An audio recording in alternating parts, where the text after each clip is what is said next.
Welcome to another daily roundup of Russian Telegram chatter.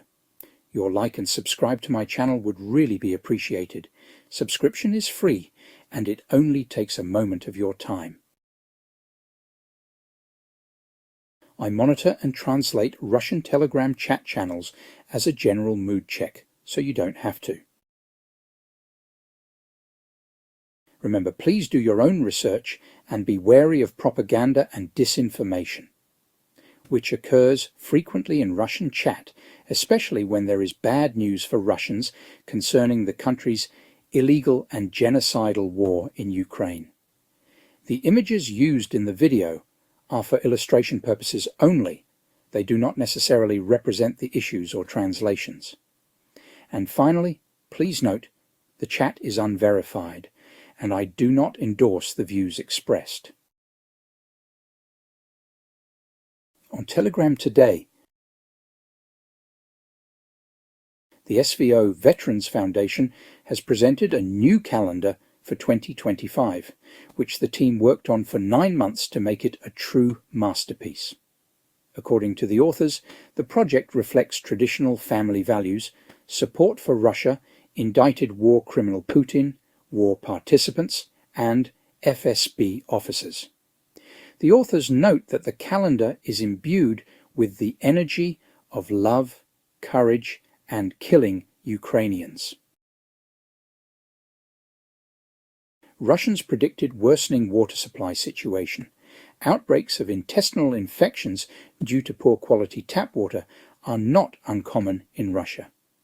According to the accounts chamber, the accumulated wear and tear of water supply networks has reached 75%.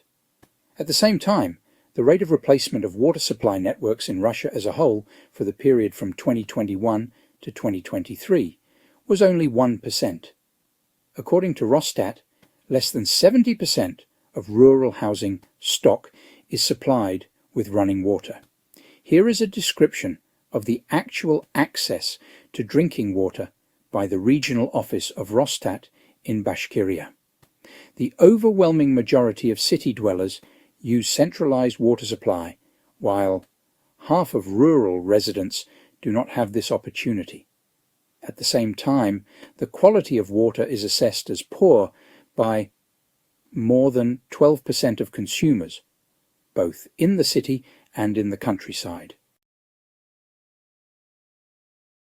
Taxes in Russia will be raised again because the measures already introduced to replenish the budget will not be enough to pay for the SVO, Reuters writes.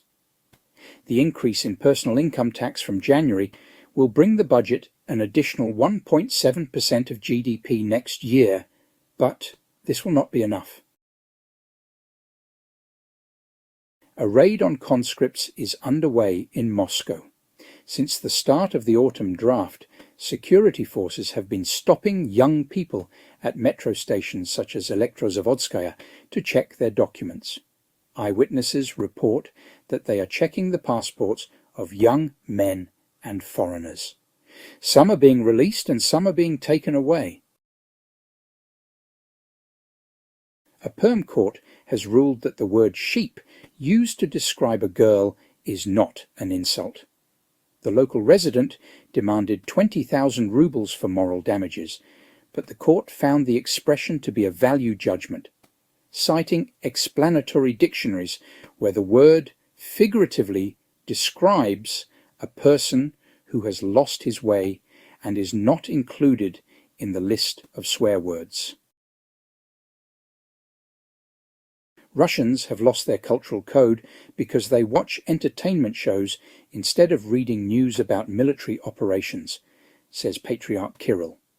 Such a Christian ambassador, cum tobacco billionaire and KGB trained criminal masquerading as God's representative in Russia.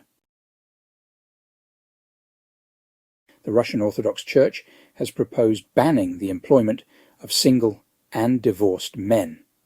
Church Representative Vatnik said that employers should primarily choose responsible family men because bachelors and divorcees may avoid serious commitments and prefer casual relationships, including with colleagues.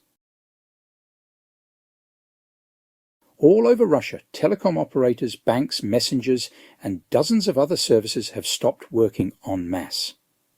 Residents of different regions of the country were left not only without TikToks, but also without access to their money and regular communications. The government was warned about the threat of bankruptcy of the entire coal industry of Russia. The Russian coal industry, one of the largest raw materials sectors of the economy, including more than 30 single industry towns and hundreds of thousands of employees, is on the verge of bankruptcy. This is the assessment given by the AC Tech, a state analytical centre under the Ministry of Energy. As analysts note, the coal industry became unprofitable in 2024. Its losses before tax are estimated at 34 billion rubles, although a year earlier, coal miners made a profit of 357 billion. Having lost Western markets and faced with a sharp drop in demand in friendly countries, coal companies received an additional blow from the government, which introduced additional taxes for them and sharply increased tariffs for transportation on the Russian railways network. In total, for 2022 to 2024, seizures from coal miners amounted to 500 billion rubles.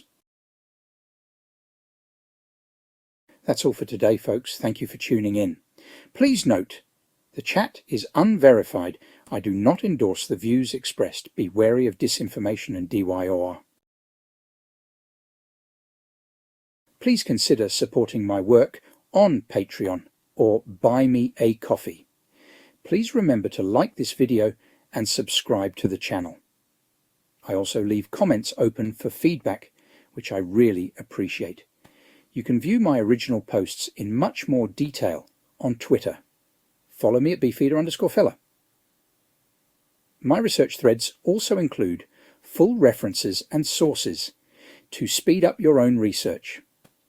Did you know that I also provide daily updates and deep dive research videos on a range of interesting subjects, including economics, geopolitics, sanctions, circumventions, fossil fuel updates, and much more. If you are able to support me with a coffee or subscription on Patreon, I do provide links in the description of the video. I really appreciate all the support I can get towards my research, equipment, and publication costs. Thank you. To those who have supported me on Patreon or buy me a coffee, you are simply awesome. Your regular support is really appreciated. The YouTube edition of my Russian Telegram chat translations is released every night at midnight UK time. Have a great day. I look forward to your next visit.